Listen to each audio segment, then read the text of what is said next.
안녕하세요. 노원을지병원 흉부외과 박만실입니다.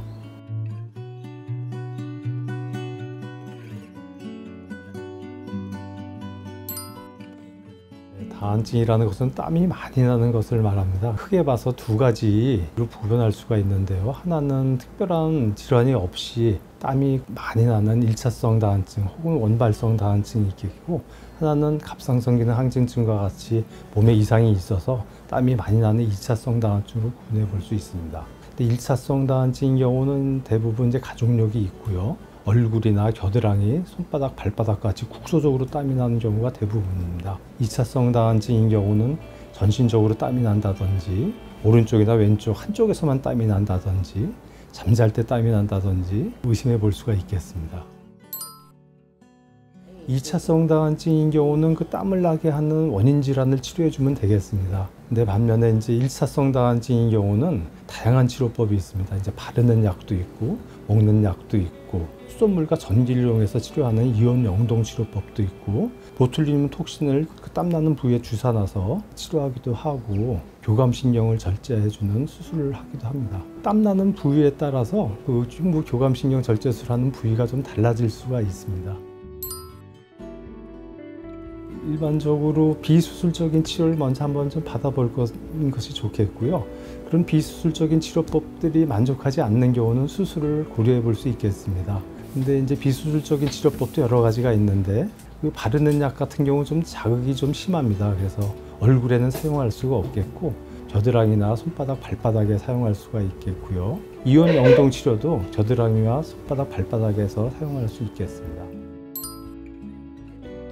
그 바르는 약 같은 경우는 매우 간편해서 참 좋죠. 효과가 좀 미미한 편입니다. 그래서 이제 손바닥, 발바닥 같은 경우는 환자분들이 이렇게 만족도가 높지는 않습니다. 근데 겨드랑이 같은 경우는 바르는 약으로도 좀 만족하시는 분들이 꽤 많은 편이고요. 다만 이것이 좀 자극성이 좀 많습니다. 그래서 바를 때 좀 따갑고 피부가 좀 허는 경우가 있습니다. 그래서 사용하실 때 좀 주의하셔야 되는데, 꼭 잘 때 바르고 아침에 씻어내셔야 됩니다. 그리고 이온 영동 치료 같은 경우는 큰 부작용이 없어서 참 좋은데요.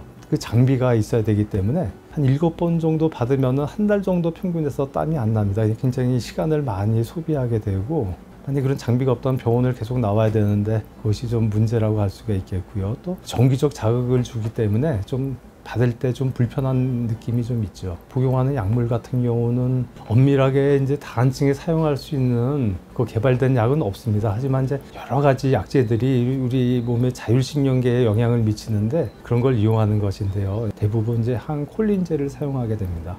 약을 복용할 때만 좀 땀이 줄어드는, 계속 먹어야 되니까 그것이 문제겠고요. 보툴리눔 톡신을 갖다 주사 놓는 경우는 맞을 때 굉장히 통증이 심하고, 또 그 약제가 고가의 약입니다. 그래서 비용이 좀 많이 들고, 역시 좀 효과가 수개월밖에 지속되지 않는 그런 문제점이 있습니다. 교감신경 절제술 같은 경우는 땀나는 부위에 따라서 이제 그 교감신경을 절제해주는 부위가 좀 다를 수가 있겠고요. 수술 방법에 있어서는 뭐 그걸 클립으로 짚는다든지 절단해주는 그런 방법이 있겠습니다. 얼굴이나 손바닥이나 겨드랑이에서 땀 날 때는 흉부 교감신경 절제술을 해야겠는데, 발바닥에서 땀이 나는 경우는 원칙적으로 이제 요추부에 있는 교감신경을 절단해줘야 됩니다. 하지만 이제 요추부 흉부 교감신경 절제술은 흉부 교감신경 절제술과 달리 좀 수술이 좀 큽니다. 그리고 여러 가지 예기치 못한 부작용이 많이 생길 수가 있습니다. 그래서 많이 하지는 않는 편입니다. 비뇨 생식기계에도 영향을 미칩니다. 불임이 된다든지 이와 같은 좀 심각한 문제가 생길 수도 있습니다.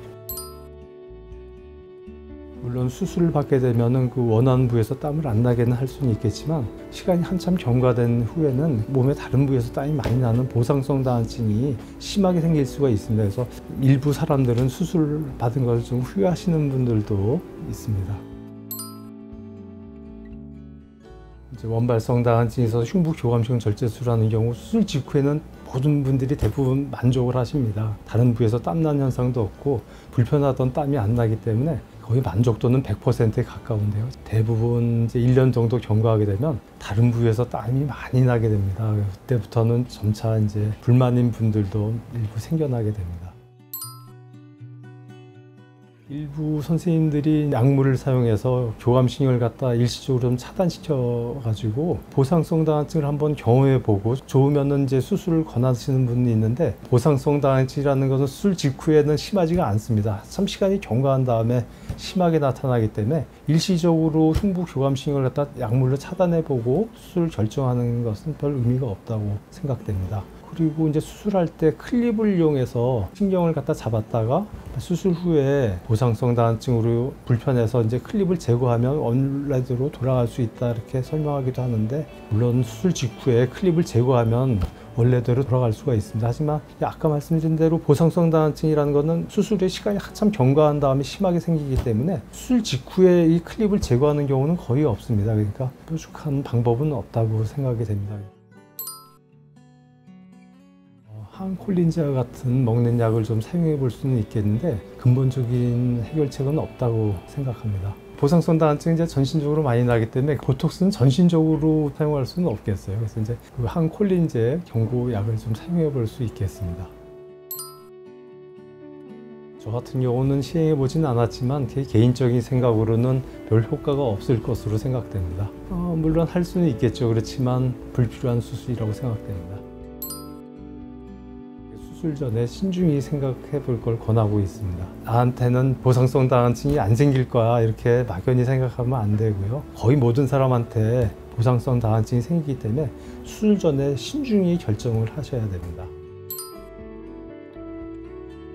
꼭 수술을 하지 않더라도 바르는 약이라든지 먹는 약, 아니면 이온 영동 치료, 다양한 치료법들이 있습니다. 그래서 치료를 망설일 필요는 없다고 생각이 되고요. 의사와 상의해서 치료받을 걸 좀 권해드리고요. 원발성 다한증이라는 것은 몸에 이렇게 큰 해는 없습니다. 다만 이제 땀이 많이 나서 좀 불편한 질환인데, 정서적 자극이 땀을 유발할 수가 있습니다. 예를 들어서 긴장을 한다든지 백화점이나 지하철과 같이 밀폐되고 사람이 많은 공간, 그런 데 갔을 때 땀이 많이 나게 됩니다. 그러니까 평소에 있을 때 좀 환기를 좀 잘 시키고 집안에 있는 물건을 좀 치워서 넓은 공간을 좀 확보하는 것이 좋겠고요. 선풍기나 에어컨과 같은 장비를 이용해서 청량감을 느끼게 하는 것도 땀을 줄이는 하나의 방법이 되겠고요. 옷을 입더라도 좀 이렇게 청색 계열의 밝은 계열의 옷을 입는 것이 땀을 좀 줄일 수 있지 않나 하는 생각이 들고요. 뜨겁거나 매운 음식을 좀 피하는 것도 하나의 방법이 되겠습니다.